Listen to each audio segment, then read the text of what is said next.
Hello, chemists! This is Miss Placino, and you're watching lesson 12.4 on calculating pH. In today's lesson, we're going to go through how to calculate both the pH and the pOH of acidic and basic solutions. Goals for today's lesson. You should be able to explain the relationship between pH and the concentration of hydrogen ions in solution. Big one for today, calculations. We're going to be calculating the pH of strong acids, weak acids, and basic solutions. And finally, determine the pH of extremely dilute solutions of acids and bases.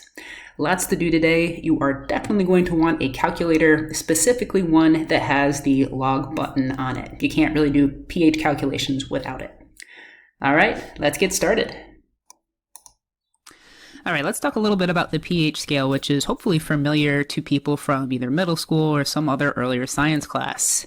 pH is just a way of expressing the concentration of H plus ions. Don't forget, we can also call those H3O plus or hydronium ions in an aqueous solution.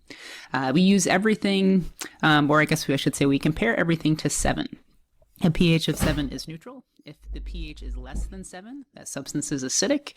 If the pH is greater than 7, that means that solution is basic.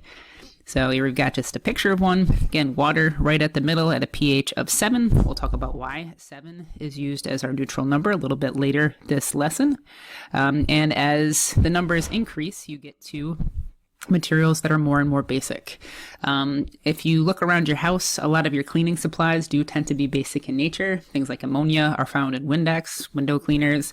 Bleach is not on this picture, but bleach is very basic as well. If we head in the opposite direction and we go lower than 7, we see things becoming more and more acidic. A lot of your foods tend to be a little bit acidic in nature. And of course, over at the very low end, at about a pH of 0, we see strong acids at relatively high concentrations. Common misconception about pH has to do with that somehow pH is indicative of the strength of an acid or a base. Hydrochloric acid, for example, is listed as the most acidic substance on this scale. Hydrochloric acid at a concentration of 1 molar will have a pH equal to 0, but it is possible to take vinegar. The active ingredient is acetic acid, and get a really high concentration of vinegar and see extremely low pHs. On the opposite side, I could have a very dilute solution of hydrochloric acid that could have a pH pretty close to 7, still on the acidic side of 7, but pretty neutral nonetheless. Same thing applies to bases. Just because you see a very high pH, a pH close to 14, that does not mean that we have a strong base necessarily. That's just telling us that the concentration of H plus ions in that solution is very, very low. So it's really important to break this common misconception. pH is not telling you the strength of an acid or base. We know that that's all about extent of dissociation, covered in an earlier lesson.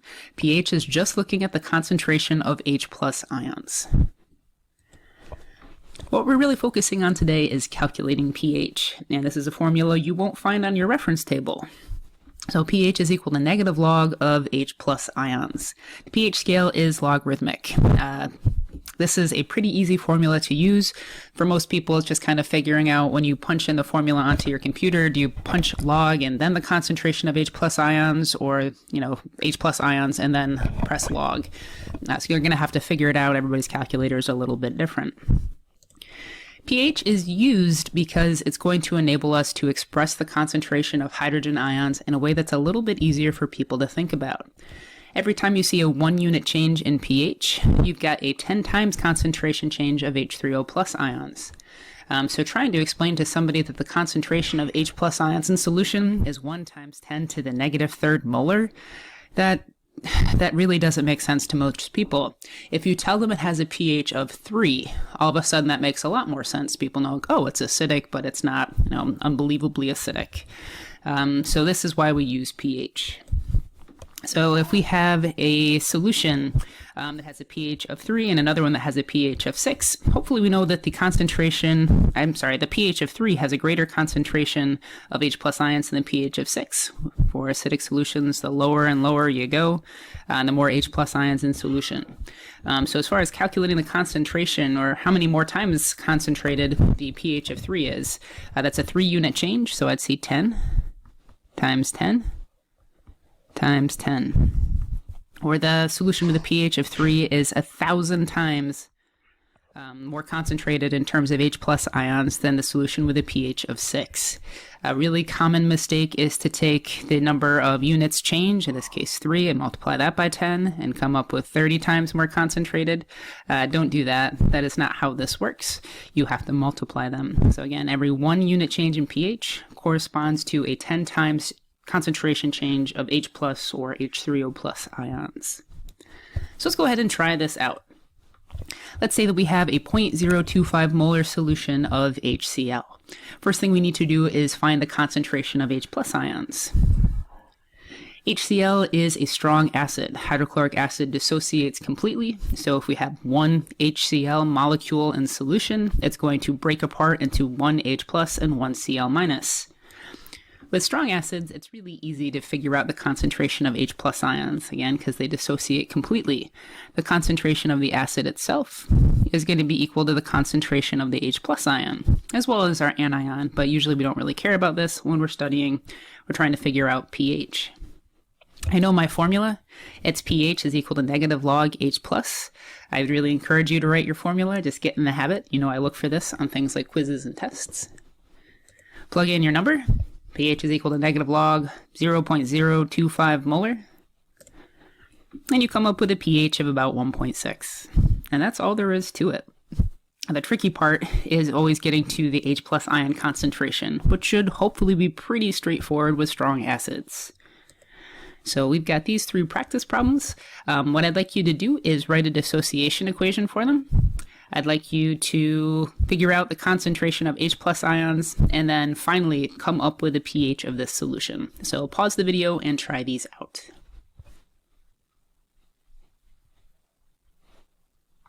So I've gone through and written my dissociation equations. Hopefully they're pretty straightforward. Acids always lose one H plus ion at a time, and all of these acids are monoprotic, meaning they just have one hydrogen that they can donate. So check and make sure you've got the same dissociation equations. As we talked about on the previous slide, the concentration of H plus for a strong acid is pretty easy to come up with. It's going to be the same as the concentration of the original acid. Finally, we're going to plug into that formula.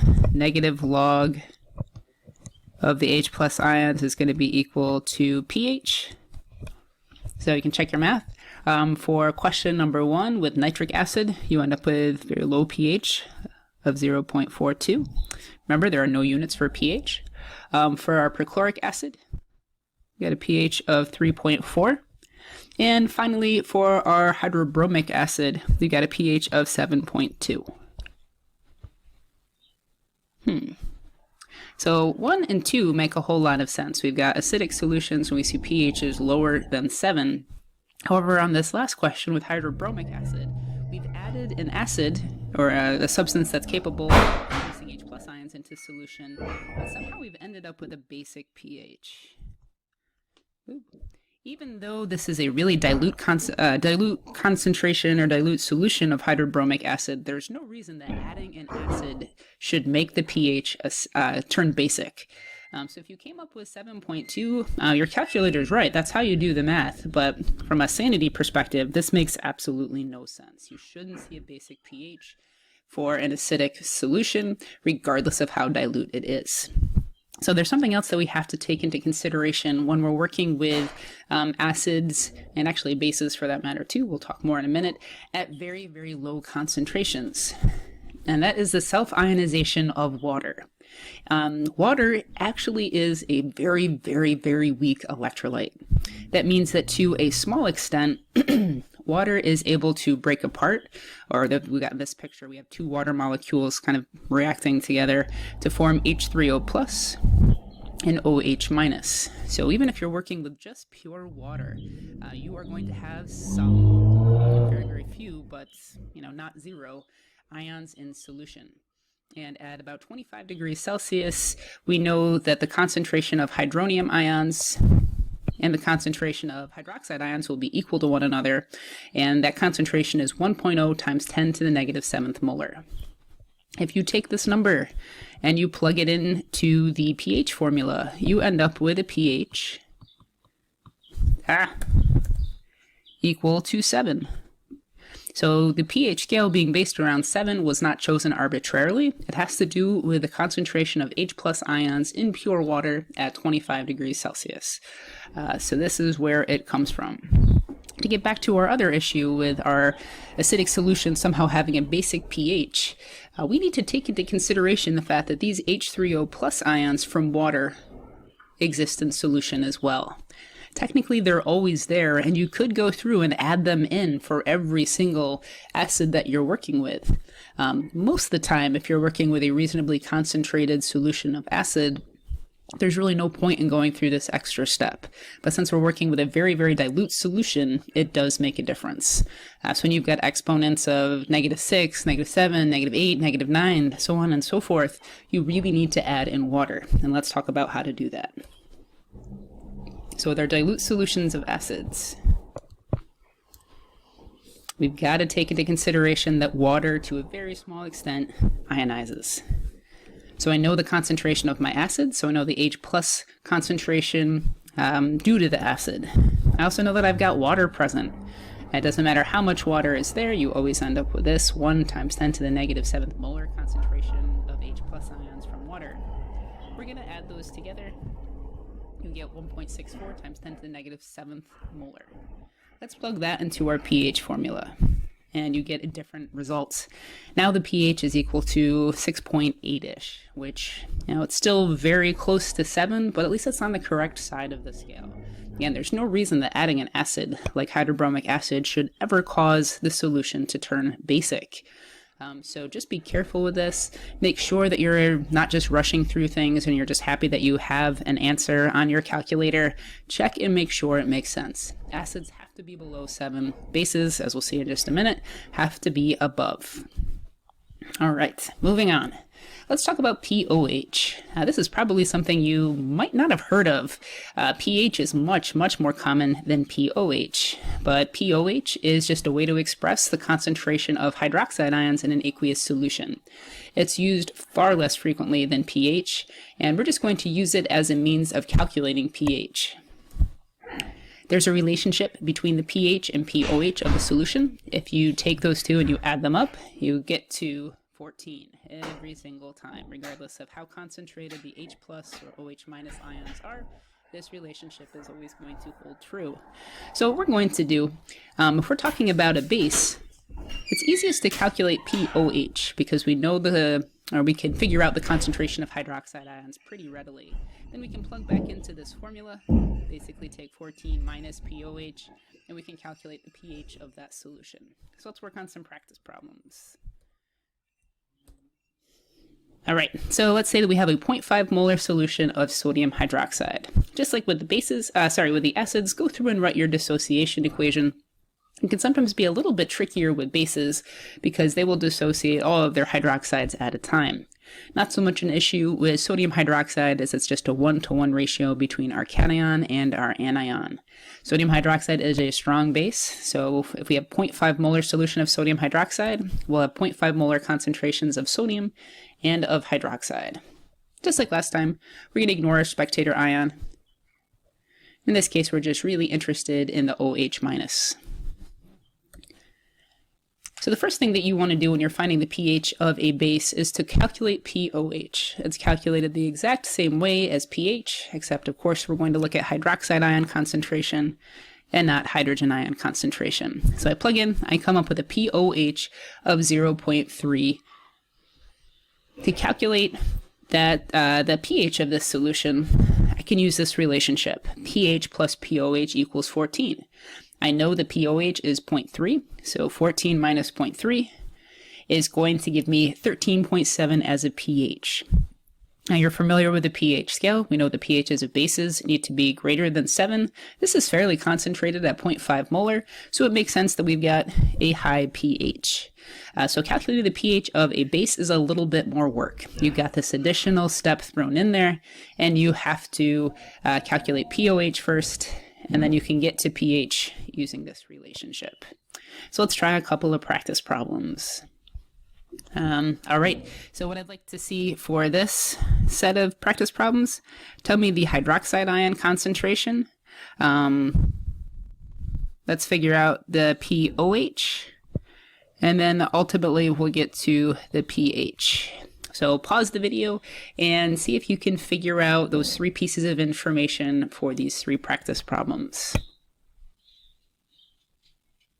Let's take a look at these 3 problems. So question number 1, I've got a 0.045 molar solution of calcium hydroxide. So the first thing I asked you to calculate was the hydroxide ion concentration. Calcium hydroxide is going to produce 2 hydroxide ions every time it dissociates. So that means my OH minus concentration is 0.09 molar. I plug that into the POH formula. I come up with a POH of 1. And I know that POH plus pH equals 14. So that means the pH of this solution is roughly 13, depending upon how far out after the decimal point you went. If we look at rubidium hydroxide, just a single OH minus ion, so concentration of the hydroxide is equal to concentration of the base. Plug in, you get a POH of 2.1, and therefore a pH of 11.9. And careful with question 3. We've got a really dilute solution of potassium hydroxide. Just like with the last question in the acids practice problems, you have to add in this case, the hydroxide ion that comes from water. So it's always adding the same number, 1 times 10 to the negative 7th molar. So this has a pretty substantial impact on the concentration of hydroxide ions. I end up with a POH of 6.99. and a pH of 7.01. So be careful. Bases can be a little bit tricky. If you've got multiple hydroxide ions, you need to make sure that you are reflecting that in the hydroxide ion concentration. And when you're working with really dilute solutions of bases, same thing applies as with acids. You have to add in the hydroxide ion concentration from water. So a little bit more work. You have to find POH before you can get to pH, but it is still very manageable. All right, the last type of problems that we're going to really try to tackle are weak acids and pH. So if we remember weak acids do not dissociate completely. Instead of just seeing the forward reaction only into H plus, but plus whatever the anion is, we've got a reversible reaction. So this is nitrous acid, which is a weak acid. So if I start off with a 2 molar solution of HNO2, since this is reversible and we're going to establish equilibrium, I have to go through a little bit more work to figure out the concentration of my H plus ions. And actually, I think I'm going to open this up in a different program so it's a little bit easier for you to follow along. So give me just a second. Let's do that. All right, I'm going to look in here. So the first thing you should do is write your dissociation equation. We've got HNO2, reversible reaction with the hydrogen and the nitrite ions. We know what the Ka is, and in a previous lesson we talked about how to find the H plus ion concentration of a weak acid. You can go through and set up a Rice table, but at this point in time in chemistry, we know that everything is going to follow the general format of Ka is equal to the concentration of the reactants, of the products over the concentration of the reactants. And we're always going to end up with Ka, in this case 4.0 times 10 to the negative 4th, is equal to x squared over just the concentration of the acid. Generally, x is so small that when you subtract it from the concentration of the acid, it doesn't really make an appreciable difference. So this saves us a lot of headache, namely the quadratic equation, by just simplifying it to this. So when you go through and you solve for the concentration of hydrogen ions, in other words, you solve for x, you should come up with 0.028 molar. Now that we know the H plus ion concentration, we're going to calculate pH the same way we have all lesson. We know that pH is equal to the negative log of the H plus ions. So pH is equal to negative log 0.028 molar. The pH of this solution should be then about 2.4. Right. So again, when you're working with a weak acid, you have more work to do. You cannot just look at the concentration of the acid and immediately jump to the concentration of the H plus ion, you've got to set up this acid equilibrium constant, and we talked about it. It always is really going to condense down to this. Ka is equal to x squared over the concentration of the acid. Once you know the hydrogen ion concentration, you kind of just go about your business the way you did when you were working with strong acids. Take the negative log of that number, and that will give you the pH. All right, so a lot of stuff to work on. Even though it's the same formulas really again and again and again, you got a couple different applications to practice with. So as always, definitely go through, try out those practice problems, make sure you're comfortable with calculating pH.